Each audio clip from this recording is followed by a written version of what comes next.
In this video, I'm going to show you how to add a voiceover to a page in your design in Canva. So this can work in any design. It doesn't have to be a presentation or a slideshow.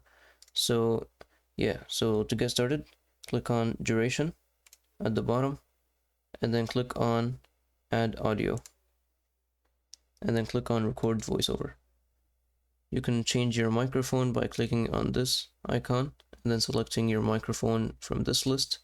And once you're done, click on record.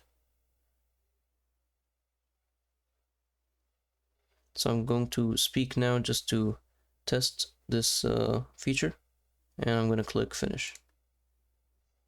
And there we go. The page we were on, which was the summary page, it started right from that page and then started creating the track from here.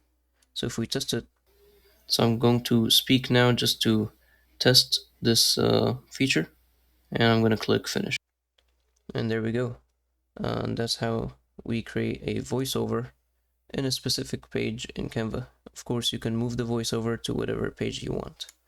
If you found this video helpful, please don't forget to like and subscribe. Thank you for watching.